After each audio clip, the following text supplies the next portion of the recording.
Hello friends, welcome to science magnet. दोस्तों कैसे हैं आप लोग सभी? आई होप सभी अच्छे हैं, शानदार हैं, जानदार हैं। दोस्तों स्टार्ट करते हैं आज का सेशन कार्बन एवं इसके यौगिक की क्लास नंबर 4।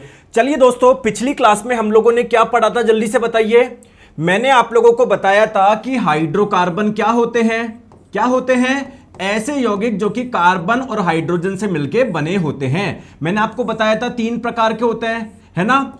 आपके एल्केन, एल्कीन और एल्काइन, ठीक है। और इन तीनों के जनरल फॉर्मूला, सामान्य सूत्र भी बताया था। दोस्तों क्या आप लोग इसका नाम बता सकते हैं? इसका नाम क्या होगा, जल्दी से बताइए, फिर आगे चलते हैं। मैंने क्या बताया था, किसी भी हाइड्रोकार्बन का नाम कैसे करते हैं? पहले रूट वर्ड लिखो। तो रूट वर्ड क्या लिखेंगे? 5 कार्बन के लिए रूट वर्ड लिखते हैं हम लोग पेंट, ठीक है। तो ये मैंने लिख दिया पेंट। और ये एक एल्केन है, एल्कीन है या एल्काइन है? गुरुजी एल्कीन है। तो जब एल्कीन होता है लास्ट में प्रत्यय क्या लगाते हैं? ENE लगाते हैं। तो लो यार, आपने नाम लिख दिया, बहुत बढ़िया यार, ठीक है। चलिए तो दोस्तों और देखते हैं, आप लोग याद है, भूल गए सब। इसका बताओ क्या नाम होगा, जल्दी से बताओ, इसका नाम क्या होगा? तो हाइड्रोकार्बन का नाम कैसे लिखते हैं? पहले रूट वर्ड। तो रूट वर्ड क्या आएगा, मूल शब्द क्या आएगा? 3 कार्बन के लिए मूल शब्द होता है प्रोप, तो मैंने लिख दिया प्रोप। और ये क्या है? एक एल्केन है, एक एल्कीन है या एल्काइन है। कैसे पहचाने? देखो, अगर ये एल्काइन होगा तो यह वाला फॉर्मूला फॉलो करेगा। तो कार्बन की संख्या 3 रखो, तो हाइड्रोजन की संख्या 3 दूनी 6 में से 2 गया 4। अगर ऐसा आ रहा है तो ये एक एल्काइन है। और एल्काइन का जब नामकरण करते हो तो लास्ट में प्रत्यय लगाते हो YNE, तो इसका नाम हो जाएगा प्रोपाइन। दोस्तों यहां तक क्लियर था? यहां तक सारी चीजें क्लियर थी? बहुत बढ़िया। अब थोड़ा सा आगे चलते हैं। चलिए दोस्तों, हेडिंग आप लोग डाल लीजिए। क्या हेडिंग डाल लीजिए? ऑर्गेनिक कंपाउंड यानी कार्बनिक यौगिक। दोस्तों कार्बनिक यौगिक किसे बोलते हैं, बताओ? कोई डेफिनेशन बता सकता है क्या? आप लोग बोलोगे सर ये तो बहुत सिंपल है। मैंने बोला कैसे? सर ऐसे यौगिक जिसमें कार्बन पाया जाता है उसे कार्बनिक यौगिक बोल देंगे, उसे ऑर्गेनिक कंपाउंड बोल देंगे। बताओ, जैसे सर देखो, इसमें कार्बन पाया जा रहा है तो इसको भी बोल देंगे। सर इसमें कार्बन पाया जा रहा है तो इसको भी बोल देंगे। सर इसमें कार्बन पाया जा रहा है तो इसको भी बोल देंगे। लेकिन दोस्तों ये डेफिनेशन पूरी तरीके से सही नहीं है। क्लियर है? आगे बात समझ में? क्या है ऑर्गेनिक कंपाउंड, कार्बनिक यौगिक क्या है? आइए मैं आप लोगों को बताता हूं। जैसे फॉर एग्जांपल, आप मुझे बताओ, क्या ये बता सकते हो क्या इस यौगिक में कार्बन पाया जा रहा है क्या? हां, बहुत बढ़िया। क्या आप लोग मुझे बता सकते हो किसका फॉर्मूला? अगर आपने बायोलॉजी पढ़ी हो तो मैंने आपको बताया था ये ग्लूकोज का फॉर्मूला है। दोस्तों क्या ग्लूकोज का निर्माण एक जीव में होता है क्या? जैसे प्लांट एक जीव है, क्या प्लांट में ग्लूकोज का निर्माण होता है क्या? बिल्कुल। तो दोस्तों पहले हमको लगता था कि ये कार्बन वाले जो यौगिक होते हैं ना, केवल किसी जीव में ही बनते हैं। किसमें? केवल एक जीव में ही बन सकते हैं, बाहर आप लोग बना ही नहीं सकते, केवल जीव में ही बनेंगे। किसी प्लांट में, किसी एनिमल में, ह्यूमंस में, उनकी बॉडी के अंदर ही बनते हैं। कि है ना, हमको लगता था ये कार्बन वाले जो यौगिक है वो किसी जीव में ही बन सकते हैं।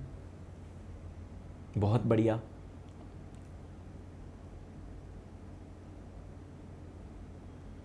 लेकिन दोस्तों बाद में एक व्यक्ति थे जिनका नाम था वोलर। उन्होंने क्या किया? लेबोरेटरी में एक यौगिक बना दिया जिसका नाम है यूरिया। और यूरिया का फॉर्मूला होता है NH2CONH2। आ गई बात समझ में? तो क्या इसमें कार्बन है क्या? तो इन्होंने तो कार्बन वाला यौगिक लेबोरेटरी में ही बना दिया।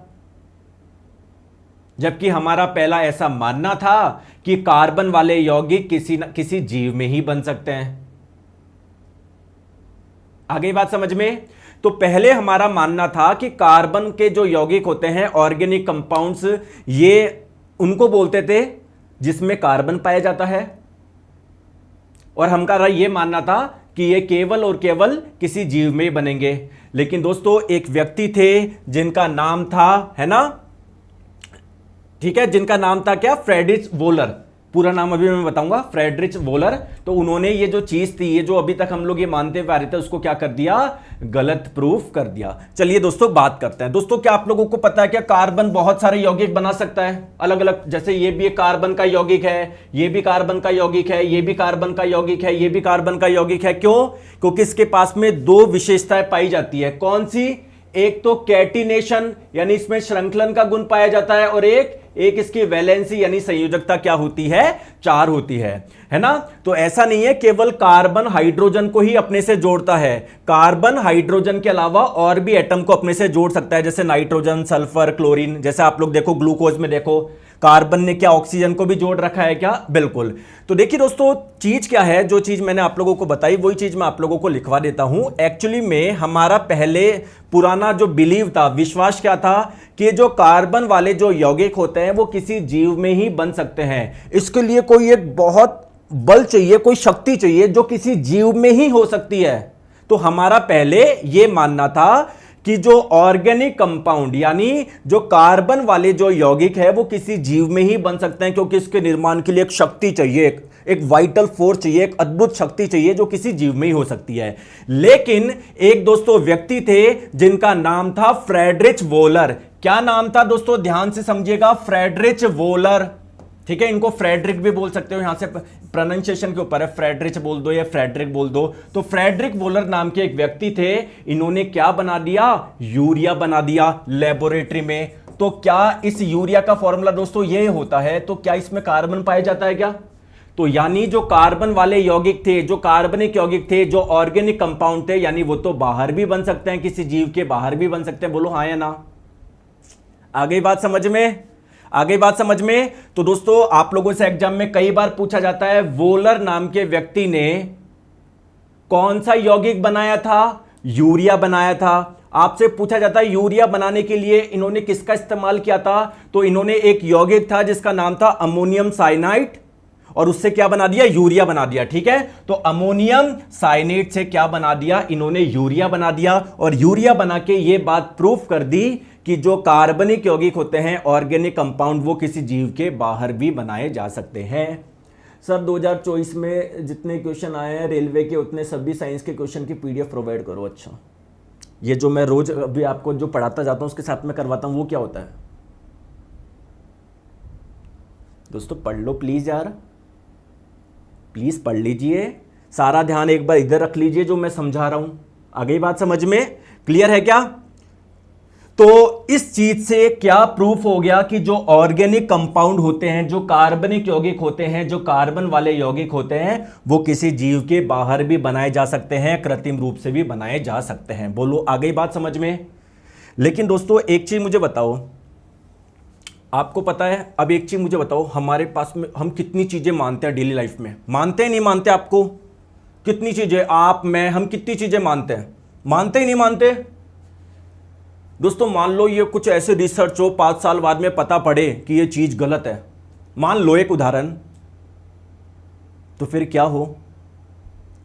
जिस चीज के लिए लड़ते थे सभी कि ये हमारे पुरखों ने बताया है, ये हमारे चीजों ने बताई गई है, अगर वो गलत प्रूफ हो जाए तो बताओ क्या होगा? बताओ।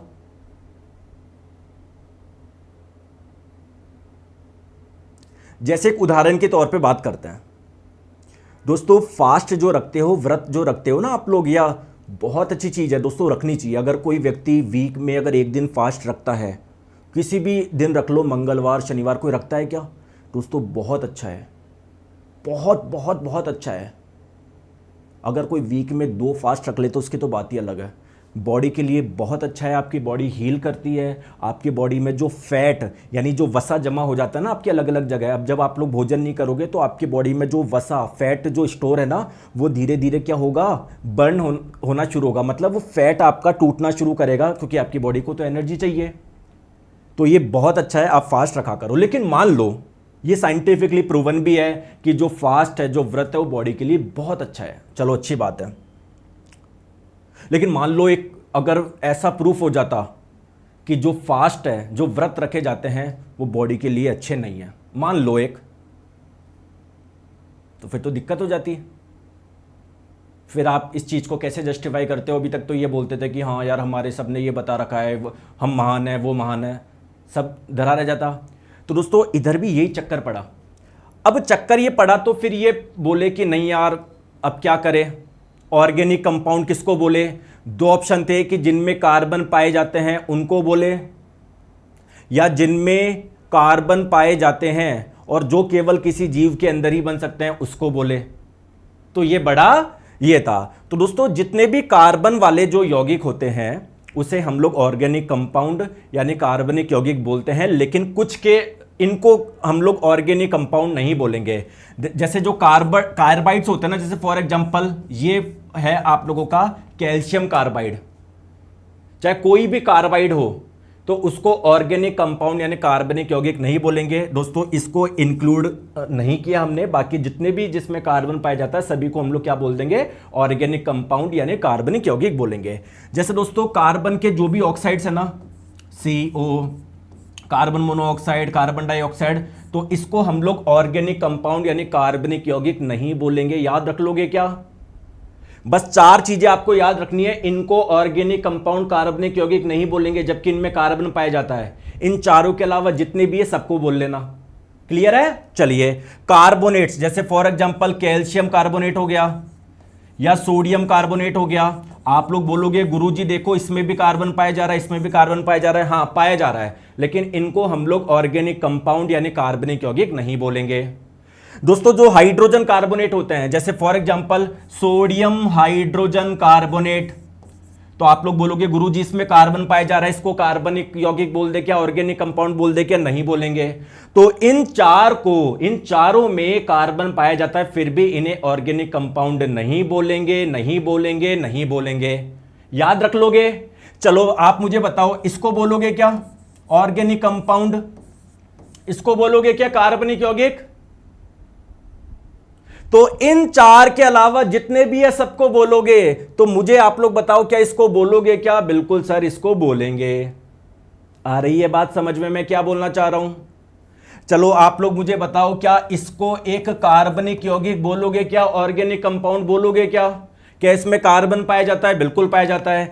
इन चारों, ये 4 चीज तो नहीं है ना, ये नहीं है तो बोल दो, तो ये ऑर्गेनिक कंपाउंड है, कार्बनिक यौगिक है। आ गई बात समझ में?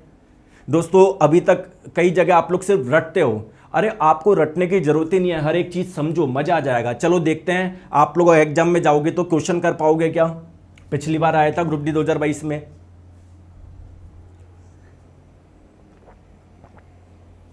आराम से देखो, कोई दिक्कत नहीं है, जल्दीबाजी मत करो। हाँ सौरभ जी पूछिए। सर एक क्वेश्चन पूछना है, पूछो, वरना लास्ट में पूछ लेना। अभी सारा ध्यान इधर रखो। फ्रेडरिच वोलर द्वारा यूरिया तैयार करने के लिए किसका इस्तेमाल किया गया था? तो इन व्यक्ति ने जो यूरिया बनाया था वो अमोनियम साइनेट से बनाया था। करेक्ट आंसर आप लोगों का ऑप्शन नंबर डी हो जाएगा। क्या बात है, आप तो सभी सही आंसर दे पा रहे हो। अब थोड़ा सा आगे चलते हैं। इसका नाम है हेट्रो एटम यानी विषम परमाणु। सर क्या है ये? अभी समझाता हूं। दोस्तों विषम का मतलब क्या होता है? जैसे फॉर एग्जांपल मैंने आप लोगों को बोला सोना, चांदी, तांबा, पानी। मैंने बोला फाइंड ऑड वन आउट, विषम को अलग करें, रीजनिंग का क्वेश्चन। तो आप लोग क्या करोगे? सर इसको खा नहीं सकते, इसको खा नहीं सकते, इसको खा नहीं सकते, इसको खा सकते हैं, पी सकते हैं ना। ये मतलब ये हमारा एक फूड से रिलेटेड है, बाकी ये तीनों फूड से रिलेटेड नहीं है, तो आप इजीली पहचान लोगे। तो हेट्रो एटम विषम परमाणु का अलग मतलब क्या है? जो बिल्कुल अलग हो, जो बिल्कुल अलग हो। आगे बात समझ में? अब सर कैसे अलग हो, आ जाइए। दोस्तों एक्चुअली में क्या होता है, कार्बन को हाइड्रोजन से बहुत ज्यादा प्यार होता है। कार्बन को हाइड्रोजन से बहुत ज्यादा प्यार होता है। जैसे मैं बोलूं कार्बन को खुद से तो प्यार होता ही है, कार्बन को खुद से तो प्यार होता ही है, लेकिन ये जनरली इस हाइड्रोजन को जोड़ लेता है ये, ठीक है। मतलब आपको हाइड्रोकार्बन बहुत दिखते हैं, मतलब ऐसे यौगिक जो कार्बन और हाइड्रोजन से बने होते हैं वो आप लोगों को बहुत दिखते हैं। Methane, ethane, propane, butane, pentene वगैरह ये जितने भी है सारे के सारे क्या है, ये हाइड्रोकार्बन है। क्लियर है? आगे बात समझ में। दोस्तों अगर कार्बन और हाइड्रोजन के एटम के अलावा अगर आपको कोई और एटम दिख रहा है, ऐसा तो है नहीं केवल कार्बन और हाइड्रोजन ही जुड़ेंगे, कई बार आपको इनमें ऑक्सीजन भी जुड़ा हुआ दिखेगा, कई बार नाइट्रोजन भी जुड़ा हुआ दिखेगा। बात समझ में आ रही है मैं क्या बोलना चाह रहा हूं? तो बहुत आसान परिभाषा बताऊं हेटेरो एटम के विषम परमाणु की। सबसे आसान परिभाषा यह है कि कार्बन और हाइड्रोजन के एटम के अलावा अगर आपको कुछ और दिख रहा है तो वो क्या है, हेटेरो एटम है, विषम परमाणु है। बताओ आगे बात समझ में? सर नहीं आया मुझे तो आ जाओ। ये मैंने एक फॉर्मूला लिखा है यूरिया का, तो मैं आपको बोल रहा हूं इसमें हेटेरो एटम कौन कौन से, विषम परमाणु कौन कौन से, बताओ। तो मैंने क्या बोला, कार्बन और हाइड्रोजन के अलावा अगर आपको कुछ और मिल रहा है तो वो हेटेरो एटम है, विषम परमाणु है। तो देखो नाइट्रोजन मिल रहा है आपको, और बताओ एक ऑक्सीजन मिल रहा है, तो बताओ क्लियर है? बाकी कार्बन हाइड्रोजन से हमको कोई दिक्कत नहीं है, तो आप लोग क्या बोलोगे, नाइट्रोजन एंड ऑक्सीजन। बोलो बात समझ में आ रही है? धीरे धीरे बताओ, बोलो बात समझ में आ रही है? सभी का आंसर आ रहा है? पूजा का भी आ गया? नहीं पूजा गलत लिखा है आपने, H2 कहां से आएगा? हाइड्रोजन से तो हमको कोई दिक्कत ही नहीं है, कार्बन और हाइड्रोजन से तो कोई दिक्कत ही नहीं है। कार्बन और हाइड्रोजन के अलावा अगर कोई एटम होगा तो उसको हेटेरो एटम यानी विषम परमाणु बोलेंगे। दोस्तों क्या ये डेफिनेशन समझ में आ गई? बहुत आसान तरीका मैंने आपको बता दिया हेटेरो एटम यानी विषम परमाणु को पहचानने का। ठीक है, चलिए सर ये तो आपने आसान तरीका बताया है, लेकिन सर अब थोड़ा जटिल तरीका बताओ। नहीं, जटिल तरीका का मतलब है कि सर अब कुछ और हम लोग इसके बारे में समझते हैं। ठीक है, आ जाओ। दोस्तों कई बार क्या होता है, जैसे आप लोग मुझे बताओ ये कौन सा हाइड्रोकार्बन है? आप लोग बोलोगे कि सर हाइड्रोकार्बन कहां से हुआ, इसमें तो केवल कार्बन कार्बन नजर आ रहे हैं। दोस्तों हम लोग कई बार हाइड्रोकार्बन को केवल कार्बन कार्बन से ही रिप्रेजेंट करते हैं, ये हम लोग मतलब है ना, पता है कि यार इससे हाइड्रोजन कनेक्टेड होंगे। तो फिर सर ये कार्बन भी क्यों बना है? क्योंकि हम लोगों को ये बताना जरूरी है कार्बन कार्बन के बीच में सिंगल बॉन्ड है या डबल बॉन्ड है। तो जब कार्बन कार्बन के बीच में सिंगल बॉन्ड होते हैं तो ऐसे हाइड्रोकार्बन को क्या बोलते हैं? एल्केन बोलते हैं। और 3 कार्बन वाले एल्केन को क्या बोलते हैं? प्रोपेन। तो ये बेसिकली प्रोपेन है। बहुत बढ़िया। अगर आपको पूरा स्ट्रक्चर चाहिए तो देखो कार्बन की वैलेंसी 4 होती है, इस कार्बन से एक तरफ ये जुड़ा हुआ, बची 3 जगह, वहां पर हाइड्रोजन जोड़ दो। इधर बची 2 जगह, हाइड्रोजन जोड़ दो। इधर बची 3 जगह, 1 2 3, वहां पर हाइड्रोजन जोड़ दो। तो देखो क्या प्रोपेन का फॉर्मूला यही होता है क्या? C3H8। क्या यही फॉर्मूला होता है क्या? बोलो सभी। अरे इंटर चीज रिलेटेड करो, उल्टा पूछो सीधा पूछो, आपको आना चाहिए। पता नहीं क्या करते हो, कैसे तैयारी करते हो आप। आपका दिमाग ऐसा काम करना चाहिए, कोई कैसे भी पूछ ले, सेम कॉन्सेप्ट को घुमा के पूछ ले, कैसे भी पूछ ले, तुरंत आंसर आना चाहिए।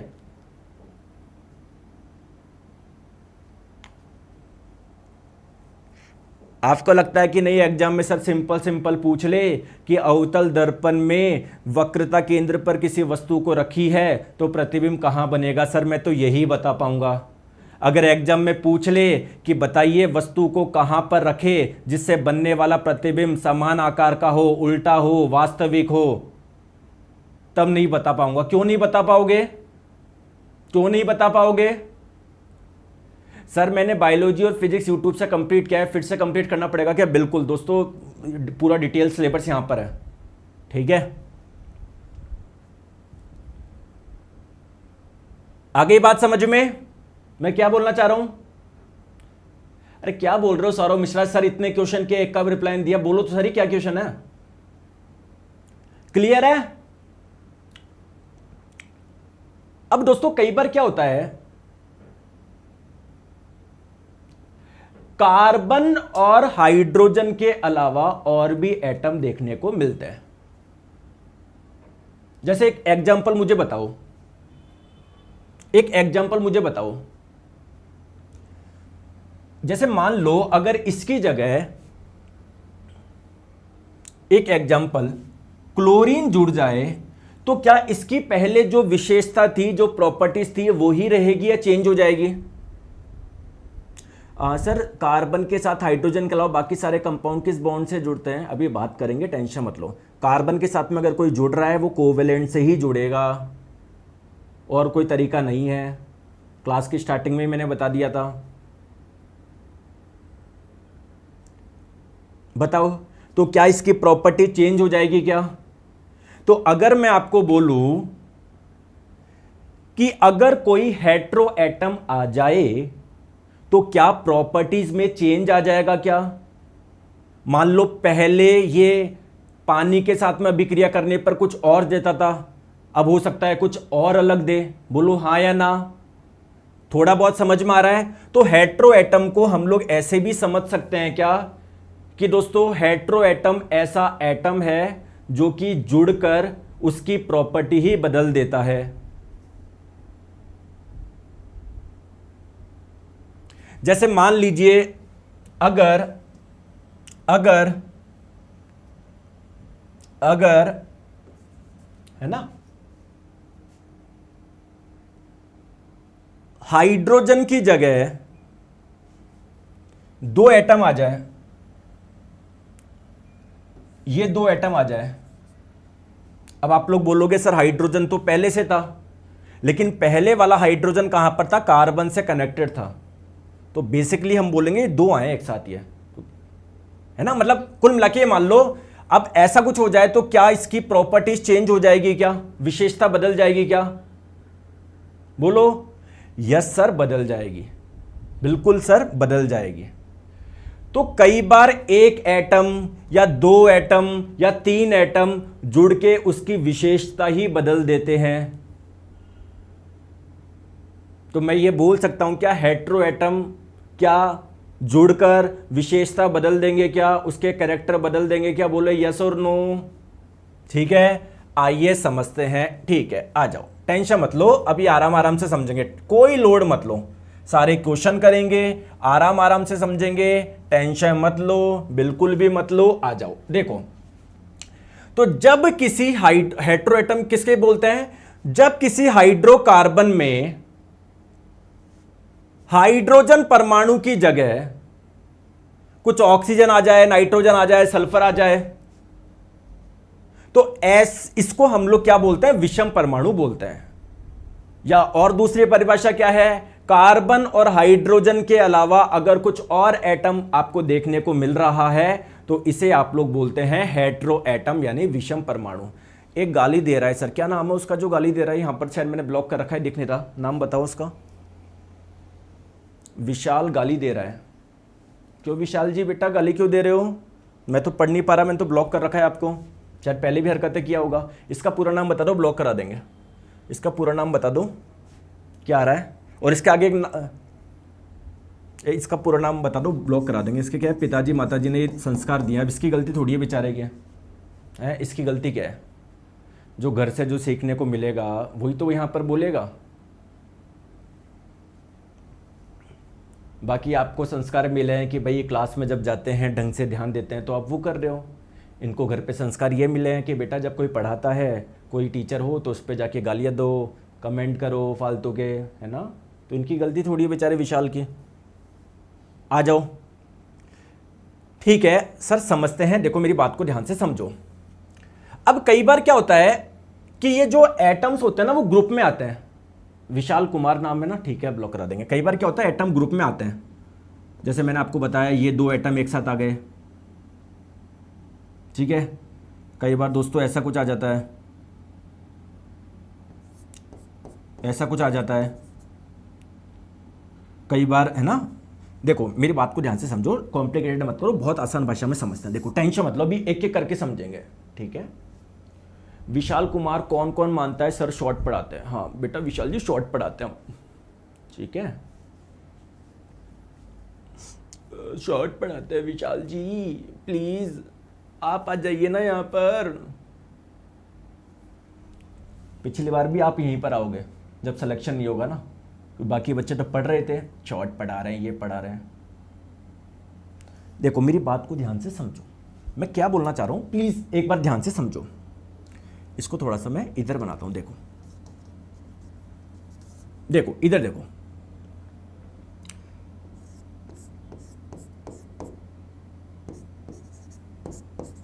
ये क्या था, आपके प्रोपेन का स्ट्रक्चर है। किसका स्ट्रक्चर है?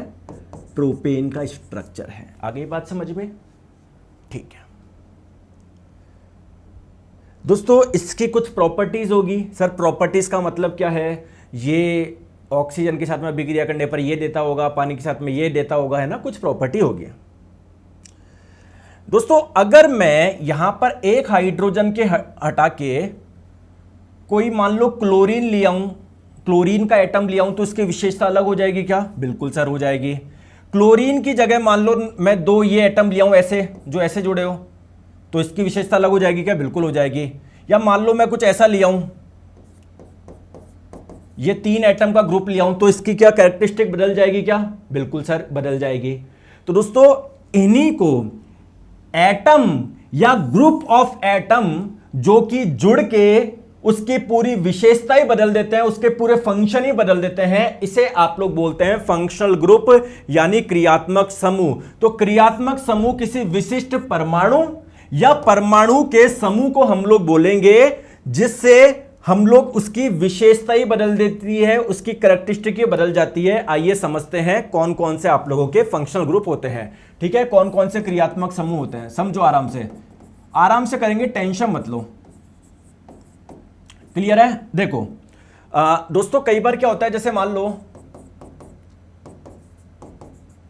यहां पर हाइड्रोजन जुड़ा था, हाइड्रोजन की जगह है ना, कई बार क्या होता है क्लोरीन जुड़ जाता है या ब्रोमीन जुड़ जाता है, तो क्या विशेषता बदल जाएगी क्या?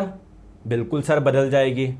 दोस्तों क्लोरीन हो गया, ब्रोमीन हो गया, इनको हैलोजन के नाम से भी जानते हैं। हैलोजन के नाम से किस किस को जानते हैं? हैलोजन के नाम से फ्लोरीन, क्लोरीन, ब्रोमीन, आयोडीन, इनको हैलोजन के नाम से भी जानते हैं। ठीक है, तो अगर हाइड्रोजन की जगह क्लोरीन जुड़ जाए या ब्रोमीन जुड़ जाए तो क्या विशेषता बदल जाएगी क्या? बिल्कुल बदल जाएगी। और क्या ये एक हेटेरो एटम है क्या? हां, क्या ये एक हेटेरो एटम है क्या? या यस, क्लियर है? ठीक है दोस्तों, अगर मान लो ये वाला हेटेरो एटम आ जाए तो तब भी विशेषता बदल जाएगी क्या? बिल्कुल बदल जाएगी। अब ये अलग अलग तरीके से आता है। कई बार दोस्तों क्या होता है, ये ऐसा जुड़ जाता है, ये जिससे पूरा फंक्शन बदल जाता है। तो ये क्या दो एटम का, दो परमाणु का समूह है क्या? तो फंक्शनल ग्रुप क्रियात्मक समूह किसको बोलते हैं? परमाणु या परमाणु के समूह को जो जुड़ के पूरा फंक्शन बदल देते हैं, उसका पूरा वो बदल देते हैं, उसकी विशेषता बदल देते हैं। तो दोस्तों अगर ये जुड़ रहा है तो इस वाले फंक्शनल ग्रुप को बोलते हैं एल्कोहल। ठीक है, अगर दोस्तों ये तीन एटम का ग्रुप जुड़ रहा है तो पूरा फंक्शन बदल जाता है, तो इस ग्रुप को, इस फंक्शनल ग्रुप को बोलते हैं एल्डिहाइड। बस नाम याद रख लो, ये फंक्शनल ग्रुप का नाम क्या है। अगर दोस्तों कहीं पर ये ऐसा जुड़ जाता है, इसका मतलब क्या है, कार्बन ऑक्सीजन के बीच में डबल बॉन्ड, इस कार्बन से कुछ कार्बन जुड़े होते हैं, इस कार्बन से कुछ कार्बन जुड़े होते हैं, अगर ऐसा कुछ आप लोगों का ये जुड़ जाता है तो भी फंक्शन बदल जाता है, तो इसे बोलते हैं आप लोग कीटोन। और दोस्तों जब ये ऐसा कुछ जुड़ जाता है तो इसे बोलते हैं कार्बोक्सिलिक एसिड यानी कार्बोक्सिलिक अम्ल।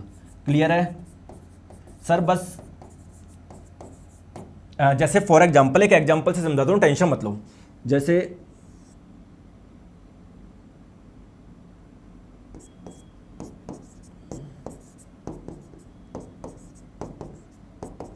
ये बताओ किसका फॉर्मूला है?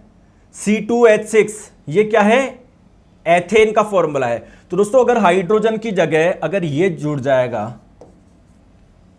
तो इसका पूरा फंक्शन बदल जाएगा।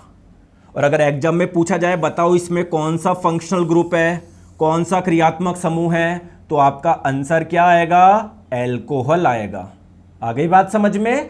तो बस अभी आपको कुछ भी नहीं करना, अभी तो बहुत डिटेल में पढ़ना है, एक एक के बारे में टेंशन नहीं लेना है, बस आपको ध्यान रखना है। अगर OH होता है तो इस वाले फंक्शनल ग्रुप का नाम है एल्कोहल, अगर CHO होता है तो इस वाले फंक्शनल ग्रुप का नाम क्या है? एल्डिहाइड। अगर दोस्तों ये होता है तो इस वाले फंक्शनल ग्रुप का नाम है कीटोन। अगर ये होता है, इस वाले फंक्शनल ग्रुप का नाम क्या है? कार्बोक्सिलिक एसिड है। ठीक है, अभी हम लोगों को भी और डिटेल में पढ़ना इसके बारे में, बस अभी आप लोग केवल नाम याद रखो। क्लियर है? आ जाओ, नेक्स्ट बात करते हैं होमोलोगस सीरीज यानी समजातीय श्रेणी। बहुत इंपॉर्टेंट, जितने स्टार मार्क कर सकते हो कर लो, क्वेश्चन पक्का इससे आते ही हैं, आते ही हैं, आते ही हैं। क्या आते हैं? आ जाओ दोस्तों। समजातीय का मतलब क्या है? एक ही जाति के। जैसे मान लीजिए आप हो, मैं हूं, जो भी हम लोग सभी क्या है? मनुष्य है। सभी मनुष्य है ना। सभी के पास में 2 कान है, सभी के पास में 2 हाथ है, सभी के पास में 2 आंख है। बोलो यस और नो। थोड़ा बहुत डिफरेंस हो सकता है कि किसी की लंबाई थोड़ी ज्यादा, किसी की लंबाई थोड़ी कम, किसी के पास थोड़ा पैसा ज्यादा, किसी के पास थोड़ा पैसा कम, किसी के पास में थोड़ा ज्ञान ज्यादा, किसी के पास में ज्ञान थोड़ा कम, किसी को गुस्सा ज्यादा आता हो, किसी को कम आता हो। बोलो बोलो यस और नो। दोस्तों अगर 4 मनुष्य के बीच में अगर मैं एक शेर को खड़ा कर दूं तो क्या होगा? मतलब तो क्या इसमें और शेर में क्या काफी अंतर होगा? क्या इंसान में और शेर में काफी अंतर होगा? क्या बिल्कुल अंतर होगा। क्यों? क्योंकि वो एक अलग जाति का है, ये अलग जाति का है, ये मानव जाति का है और ये अलग जाति है। बहुत अंतर होगा। क्या अंतर होगा? ये तो बेचारा जो है ना, ये किसी का शिकार नहीं कर सकता, ये शिकार कर सकता है। ये इतना तेज नहीं भाग सकता है, बहुत तेज भाग सकता है। क्या काफी अंतर होगा? क्या तो वैसे ही दोस्तों आप मुझे बताओ, ये क्या है? ये एक एल्केन है। ये क्या है? ये भी एक एल्केन है। ये क्या है? ये भी एल्केन है। क्या इन तीनों की जाति एक जैसी है? क्या ये तीनों क्या है? एल्केन है। बहुत बढ़िया दोस्तों, ये मुझे बताओ,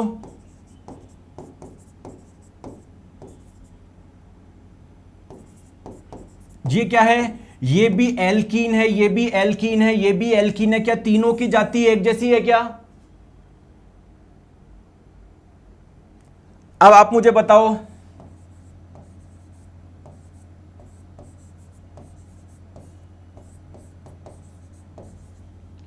क्या ये एल्काइन है? क्या ये एल्काइन है? क्या ये एल्काइन है? क्या यस, तो तीनों की जाति एक ही है। क्या कौन सी है? एल्काइन है। तो होमोलोगस सीरीज यानी समजातीय श्रेणी समझ में आए, जो एक ही जाति के हो। एक ही जाति का मतलब क्या है? या तो सारे एल्केन हो, या सारे एल्कीन हो, या सारे एल्काइन हो, या सारे, या सब में फंक्शनल ग्रुप एल्कोहल हो। आ गई बात समझ में? बात समझ में आ गई? अब दोस्तों ध्यान आप लोग रखिएगा, एक चीज आप नोट करना। आप मुझे बताओ, इसमें और इसमें कितने कार्बन का डिफरेंस है? एक कार्बन का डिफरेंस है। कितने हाइड्रोजन का डिफरेंस है? 2 हाइड्रोजन का डिफरेंस है। क्या मैंने सही लिखा है? क्या दोस्तों इसमें और इसमें कितने कार्बन का डिफरेंस है? बताओ। एक कार्बन का डिफरेंस है। कितने हाइड्रोजन का डिफरेंस है? 2 हाइड्रोजन का डिफरेंस है। क्या बात है यार, बहुत बढ़िया। दोस्तों यहां पर देखिए, इसमें और इसमें कितने कार्बन का डिफरेंस है? 1 का। कितने हाइड्रोजन का डिफरेंस है? 2 का। यहां पर देखो कितने कार्बन का डिफरेंस है? 1 का। कितने हाइड्रोजन का डिफरेंस है? 2 का। यहां पर देखो कितने कार्बन का डिफरेंस है? 1 का। कितने हाइड्रोजन का? 2 का। इसमें कितने कार्बन का डिफरेंस है? 1 का। कितने हाइड्रोजन का डिफरेंस है? 2 का। दोस्तों क्या होमोलोगस सीरीज समजातीय श्रेणी का एक परिभाषा मैं और दे सकता हूं? क्या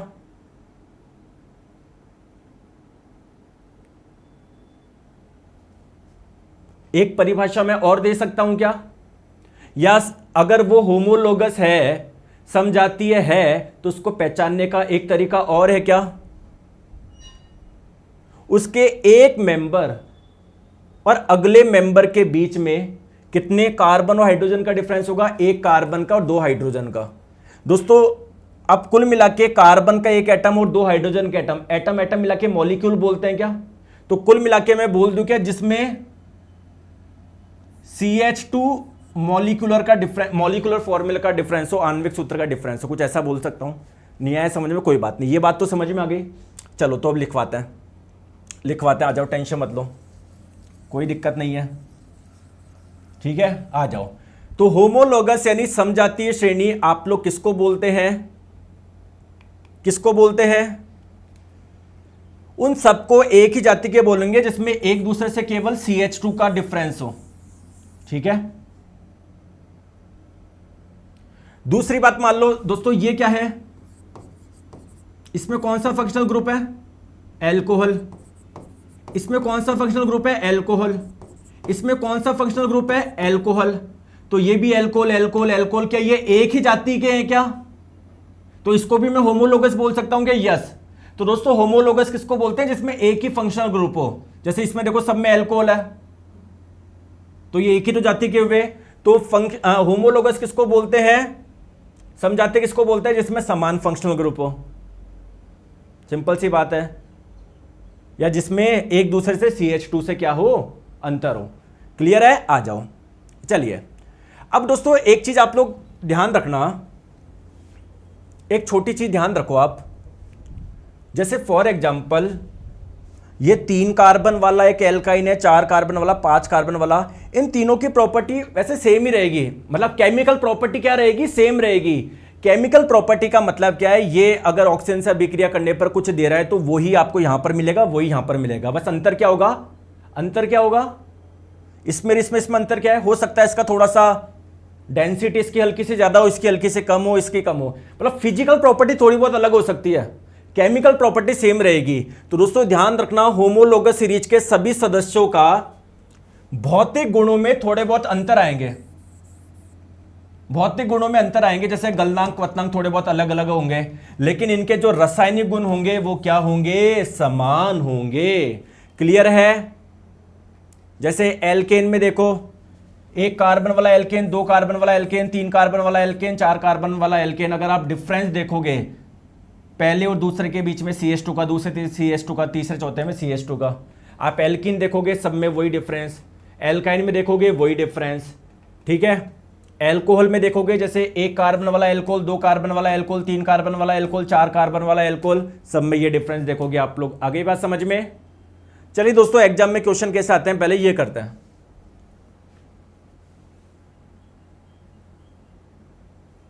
समजातीय श्रेणी में होमोलोगस सीरीज में क्या संबंध रहते हैं?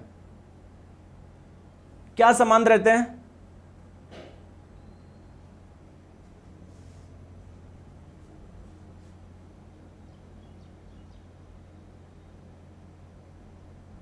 केमिकल प्रॉपर्टी समान रहते हैं, रासायनिक गुण। क्लियर है? तो दोस्तों इतना ही रखते हैं, अभी हम लोग आगे और पढ़ेंगे, ठीक है, 2 क्लासेस में और होगी, ठीक है। तो ऑब्वियसली मैं आपको ज़्यादा परेशान नहीं कर रहा, जिससे आप रिवीजन करते रहो, क्योंकि वैसे अपनी 2-1 क्लास बची केमिस्ट्री की, ठीक है, तो इसलिए मैं भगा नहीं रहा, जिससे आपको जो चीज़ें हो चुकी है उसको रिवीजन करने का मौका मिलता रहे। तो अपनी 2 या 3 क्लास में अपना पूरा हो जाएगा केमिस्ट्री, ठीक है। अब बताओ कोई डाउट हो, कोई परेशानी आ रही हो तो अब आप मुझसे पूछो। ये अपनी क्लास आपको पता है सैटरडे संडे अपना ऑफ रहता है, अब ये नेक्स्ट क्लास होगी अपनी मंडे को। बताओ कोई दिक्कत आ रही है तो बताओ। सर पहली बार क्लास लाइव आए हैं, चलो अच्छी बात है, बताओ कोई दिक्कत हो। Sir graphite is also good conductor, heat का उतना नहीं है, इलेक्ट्रिसिटी का है SBG, ठीक है। और बोलो कोई डाउट हो, कोई परेशानी आ रही हो। सर कॉन्टैक्ट नंबर बता दो टीम का, ये रहा कॉन्टैक्ट नंबर 7374019437। आ गई बात समझ में? और बताओ। सर डोबे राइनर का त्रिक नियम कब होगा? दोस्तों एक चैप्टर है जिसका नाम है तत्वों का वर्गीकरण, उसी में डोबे राइनर का त्रिक नियम आता है, उसी में आवर्त सारणी वगैरह आता है जो आपके सिलेबस से हट चुका है, लेकिन मैं आपको वो क्लासेस दे दूंगा जब अपना ये चैप्टर खत्म होगा, उसके बाद में दे दूंगा। तो group D technician JE ALP वाले को नहीं पढ़ना है, केवल अगर NTPC वगैरह जो बच्चे हैं वो पढ़ लीजिएगा। बताओ बोलो। और कोई दिक्कत हो अच्छे से पढ़ाई करो, रिवाइज करो, और ज़्यादा कुछ लोड लेने की ज़रूरत नहीं है। जितने भी सेलेक्टेड बच्चे यहाँ पर आते हैं ना, वो हमेशा यही चीज़ बोलते हैं, सर मैं तो चुपचाप आप जो पढ़ाते थे मैं पढ़ता था, आप जैसे जैसे बताते मैं फॉलो करता था, आज तक कुछ फालतू की चीज़ें नहीं करी। अब आप इतनी फालतू की चीज़ें कमेंट करते हो, उसका मतलब आप सिलेक्शन से खुद दूर जा रहे हो। चीज़ों को दोस्तों जितना सिंपल रखोगे सिलेक्शन होने के चांसेस उतने ही रहेंगे। सिंपल का मतलब क्या है, आपको पता है यार मुझे सिलेबस पूरा करना है, मैंने आपको सीक्वेंस में सारी क्लासेस दे रखी है ना, सारे टॉपिक बताओ, एक एक चीज़ें सीक्वेंस से मैंने पढ़ाई है, तो उसको पढ़ो, सारे क्वेश्चन भी मैं करवा रहा हूँ। और क्या कैसे ऐसे तो पूरा करोगे आप लोग। जितना ज़्यादा उलझोगे, सर मैं ये, सर मैं वो, सर मैं ये, वो जो ज़्यादा नेतागिरी झाड़ते हैं ना अपने, मैं ये कर लूँ सर, अच्छा ये कर लूँ, वो सिलेक्शन से दूर होते रहते हैं। चीज़ों को जितना आसान रखोगे, सिंपल रखोगे, उतना ही आप लोगों को मज़ा आएगा। जैसे दोस्तों हमारे खाने के लिए, मतलब हमारे बॉडी के लिए क्या ज़रूरी है, भोजन ज़रूरी है। कैसा भोजन ज़रूरी है, कोई भगवान ने बोला है कि नहीं आप जब तक है ना महंगा भोजन नहीं खाओगे, 2-3 हज़ार रुपये का खाना नहीं खाओगे दिन में, तब तक आपको कुछ नहीं होगा। सिंपल आप लोगों को खाना खाना है, लेकिन हम चीज़ें कॉम्प्लिकेटेड बनाते हैं, पता नहीं पिज़्ज़ा फीजा क्या क्या खाते रहते हैं, अपने शरीर को ख़राब ही करते हो आप। तो जितनी चीज़ें सिंपल रखोगे उतना बेस्ट होगा हर चीज़ में, लाइफ में। जैसे भाई विराट कोहली को आप देख लो, कभी आपने देखा उसको आड़े के शॉट मारते हुए, ऐसे मार रहा है, ऐसे मार रहा है, कभी देखा है आपने? बहुत सिंपल बॉल आई, कवर ड्राइव, स्ट्रेट ड्राइव, वही जो क्रिकेटिंग शॉट होता है, कभी देखा है उधर करके रिवर्स स्वीप, कभी वो, फिर भी देखो सबसे नंबर 1 का बल्लेबाज है। तो चीज़ें जितनी सिंपल रखोगे, सचिन तेंदुलकर आप देख लो, चीज़ें कितनी सिंपल थी, कुछ वो आलतू फालतू शॉट नहीं, स्टाइल में। कभी देखा है आपने सचिन तेंदुलकर को रिवर्स स्वीप मारते हुए या कुछ ऐसे उल्टे सीधे शॉट? तो आप भी तैयारी को सिंपल रखो, सिलेक्शन होगा।